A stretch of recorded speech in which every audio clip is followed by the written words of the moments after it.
Mtiania wa ubunge wa jimbo la Geita mjini kupitia chama cha ACT Wazalendo Ikolongo Emmanuel Oto amesema amejitokeza mapema kuchukua fomu ya kuomba ridhaa ya chama chake ili kugombea nafasi hiyo katika uchaguzi mkuu ujao. Akizungumza na waandishi wa habari mara baada ya kukabidhiwa fomu hiyo katika hafla iliyofanyika katika hoteli ya Lunsi iliyopo manispaa ya Geita, Oto amesema ameamua kujitokeza ili kupeperusha bendera ya chama hicho na kuleta mabadiliko ya kweli kwa wananchi wa Geita. Aidha, amesema endapo chama chake kitampitisha kuwa mgombea rasmi, atahakikisha anasimamia sera zinazolenga kuweka usawa kati ya wenye mali na wasio na mali pasipo kuunda matabaka ya kijamii kama ambavyo inashuhudiwa katika baadhi ya vyama vya siasa hapa nchini. Hii ni News Update Media. Mimi ni Elia Jackson Lupembe. Je, unatafuta sehemu tulivu, safi na ya kisasa zaidi kwa ajili ya makazi? Relax, kisha pay attention.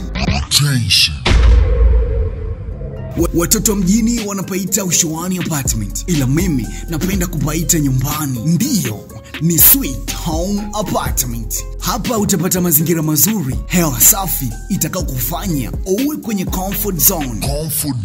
Imagine ukitaka kuperuzi mtandaoni kuna free wifi. Ukiwa bored unapata vitu vya Netflix. Ile ndingako kali inapata parking kali. Ukitaka kupika madiko kuna jiko. Na si kupika tu, utahifadhi mpaka miko. Alafu baada ya harakati zote upate usingizi mnono katika vyumba bora na vya kisasa zaidi kwa ajili yako na familia yako. Karibu Sweet Home Apartment tukuhudumia. Najua utakuwa unajiuliza location ni wapi? Tunapatikana Mwanza Mkolani. Tupigie kwa namba ya simu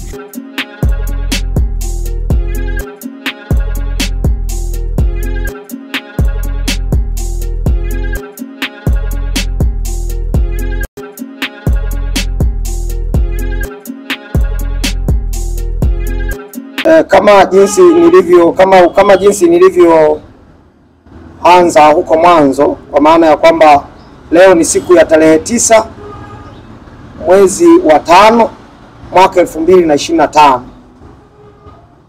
Ni siku rasmi ambayo mimi nimeiteua na nimeona nifike kwenye ofisi za chama changu, chama chetu, chama cha ACT Wazalendo kwa ajili ya kuomba ridhaa ili niweze kugombea nafasi ya ubunge kwenye jimbo la Geita mjini. Endapo chama changu kitanipa ridhaa hii na kuniteua, nafikiri itakuwa ni awamu ya pili, kwa sababu awamu ya kwanza niligombea mwaka 2020 na fly kwamba angalau nilikuwa mtu wa 3. Na baada ya kuwa mtu wa 3 sasa nimerudi nikiwa kivingine na nikiwa nimejiandaa kwa ajili ya ushindi. Kama mnavyofahamu ni kwamba kwa nini nimeamua kugombea ubunge? Nimeamua kugombea ubunge kwa sababu kuna uhitaji mkubwa sana wa mbunge ambaye anatokana na wananchi. Mimi kihalisia ni mtu wa Geita, ninatoka Geita. Kwa hiyo ili uwe mbunge ni lazima kwanza ujue historia ya eneo ambalo unategemea kuliongoza. Kwa sababu kazi za ubunge ni kazi 3 peke yake. Kazi ya kwanza ni uwakilishi, kazi ya uwakilishi kwenye vyombo vya kutunga sheria. Lakini kazi ya pili ni kuisimamia serikali. Alafu kazi ya 3 itakuwa ni hiyo ya kutunga sheria. Kazi ya 4 ambayo ni ya pekee yake ambayo wengi wamekuwa hawahitaji mara kwa mara ni ubunifu. Yaani mbunge anapaswa kuwa mbunifu. Sasa basi, endapo nitachaguliwa kuwa mbunge, bahati nzuri kwenye jimbo la Geita mjini sio mgeni, nimekwisha zunguka mpaka sasa kwenye kata zote 13. Nimefanya tafiti na nimegundua kwamba wana Geita wanapungukiwa sehemu kubwa sana katika uwakilishi. Kwanza kumekuwa na mfumo wa ajabu wenye kubaguliwa na kubaguana. Na ubaguzi huu unafanyika hasa kwenye mazingira haya ambayo ni ya watu labda pengine wanabaguana kichama, wanabaguana kiimani na kadhalika. Kwa mfumo wa namna mimi nitakwenda kufanya kazi ambayo itakuwa ni moja tu, kuunganisha wana Geita na kuwa wamoja na kufanya kazi kama Geita ya umoja. Lakini baada ya hapo manake ni kwamba lazima tuwe wabunifu katika vyanzo vya mapato na namna ya kuinua Geita, kuitoa kwenye sura ambayo iko nayo na kuipandisha juu ili kuweza kufanya angalau. Kwa mfano kuna maswali tu ya kujiuliza. Geita ni tajiri, lakini pamoja na utajiri wake ilionao, nenda katafute katika rekodi ya matajiri wa Geita. huwezi ukampata hata ukienda Google, ukienda na kwingine kote. Hii ni kwa nini? Ni kwa sababu taarifa za watu wa Geita zimekuwa zikijificha na hazijulikani kwa kiwango kikubwa. Sasa basi tunakwenda kuirudisha Geita ambayo ni imara, Geita yenye umoja, Geita yenye mshikamano, Geita yenye wapigania haki, Geita yenye usawa. Kwa hiyo kwa mazingira hayo ndio maana kimenisukuma sasa mimi kama mwana Geita kwa ajili ya kujitokeza na kugombea ili niweze kuwatetea na kuwasimamia wana Geita. Kwanza kabisa ni kama nilivyosema kwamba Geita inachopungukiwa, imepungukiwa maeneo matatu. Eneo la kwanza imepungukiwa eneo la uwakilishi ulio bora na ulio thabiti. Maka Geita sasa hivi kama mnavyofahamu, Geita inaongozwa na machawa. Yaani manake mbunge amegeuka, amekuwa chawa wa rais. Yaani amekuwa mpambe wa rais. Na amekuwa anafanya kazi ambazo tu sio kwamba kwa sababu ya wanageita, kwa hafanyi research kwa ajili ya matatizo ya wanageita. Kwa hiyo uwakilishi umepungua. Lakini pili, manake Geita haina mwakilishi kwa maana kwamba hivi anayejua historia ya wanageita kwa ajili ya kwenda kuisemea kwenye mamlaka ambazo na ndio maana nimezungumzia swala la ubaguzi.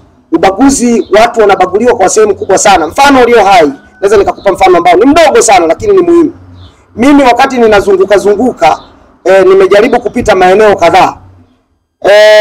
Kuna maeneo ambako watu hawana huduma za kijamii, na ukiuliza kwa nini, ni kwa sababu labda eneo lile wana imani ya chama fulani cha siasa.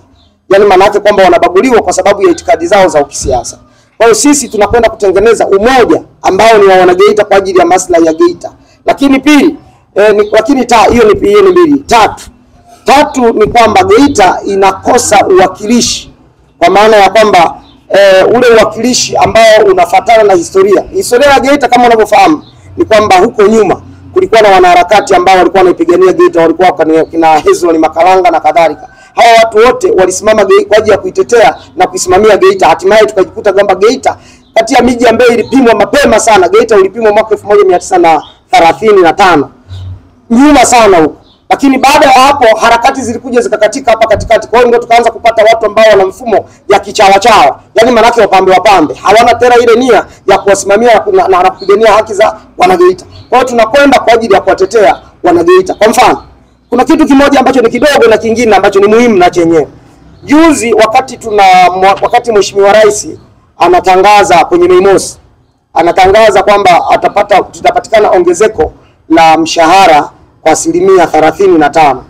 Kitu cha ajabu cha pekee, Geita mfumuko wa bei umekuwa mkubwa. Hakuna mtu hata mmoja ambaye mpaka sasa amezungumza kwa ajili hiyo. Kwa maana yake kwamba pana ombwe la uongozi, pana ombwe la uwakilishi. Kwa hiyo mimi nitakwenda kuifanya Geita kuwa sehemu yangu ya kuishi na sehemu yangu salama na kuwapigania wana Geita, kwa maana ya kwamba kila watakachokifanya kiwe ni kwa maslahi ya Geita. Kwa hiyo tutaanza na Geita kwanza, alafu vitu vingine vitafuata baadaye. Tunaposema machawa, maana yake tunazungumzia watu ambao wapo kwa ajili ya kumfurahisha bosi, sio kwa ajili ya kumfurahisha mwananchi. Kwa maana yake ni kwamba ndio maana ukiangalia hata ufuataji wangu wa fomu, mimi nimekuja nikiwa peke yangu. Maana yake ninaamini kwamba wanageita watanituma kwenda kufanya kazi zao, na nitarudi nikiwapelekea majibu ya kazi niliyoifanya, na wataipima kutokana na uwezo ambao nimefanikiwa.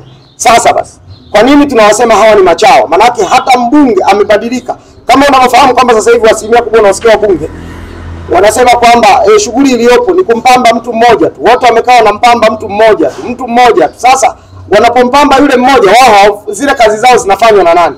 Ndio tunarudi kwenye kusema kwamba hatuhitaji kuwa na mbunge wa sampuli hiyo. Tunahitaji kuwa na mbunge mwakilishi ambaye anatokana na wananchi na mwenye uchungu na wananchi, na ambaye atafanya kazi za wananchi.